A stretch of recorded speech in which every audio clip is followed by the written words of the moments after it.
how complex can an offensive scheme be, especially a new one? Zach here with DevilsDigest.com. Zak Hill talked today about his brand new offensive playbook that he's bringing to Tempe. And we heard from some players who, although may have struggled with the playbook at first, have now completely embraced it.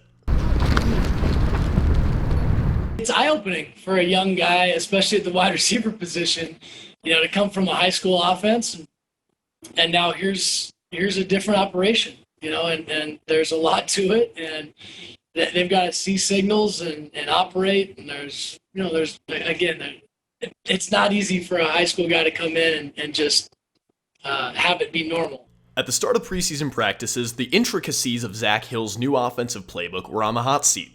Since then, the confusion seems to have died down and been replaced with excitement.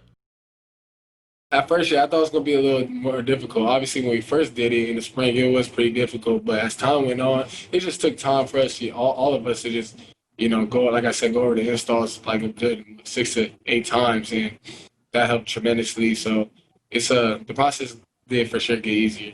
I think the most fun part about it is just, you go out there, you're going to come in motion. There's kill plays, certain things, audibles, that's very fun, and just reading defenses is another fun thing, and it's gonna prepare us all for the the next level. I feel very comfortable in it. You ask the coaches, they say that I feel very comfortable.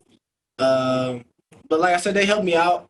Teammates helped me out if I didn't know something. But coach threw me in there, wanted me to get reps out the gate. That's the only way you learn. So I would say, yeah, I'm very comfortable.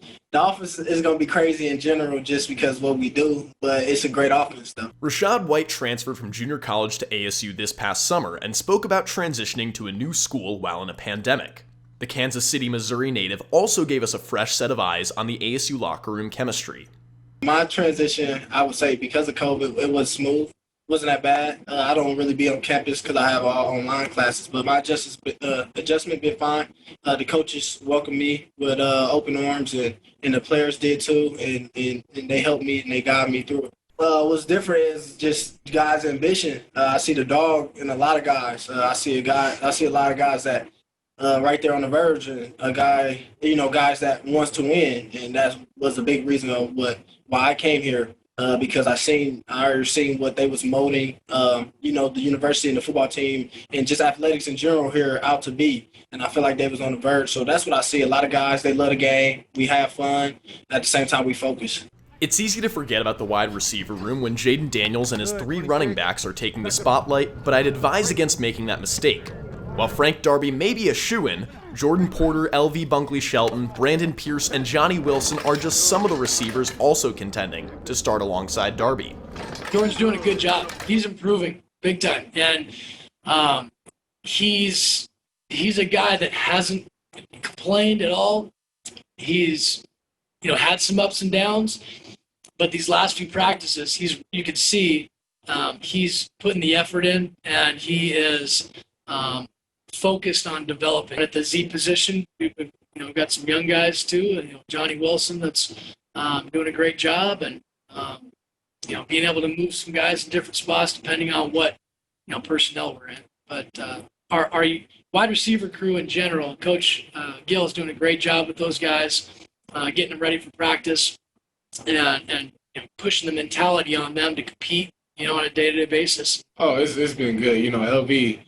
He came in here, he's very technical, you can tell he's been working on his craft for a good amount of time. So, he does a lot of great routes out there, just very savvy with his routes, showing that he could, really play as a true freshman. And Johnny, him too, he has a wide range, as being 6'6", being that big, probably about 240 pounds. He can catch everything around him. 17 more days until the season kickoff against USC. Sun Devil fans, are you ready for all your ASU football coverage? Make sure to keep it locked in to DevilsDigest.com and follow us on Twitter at DevilsDigest.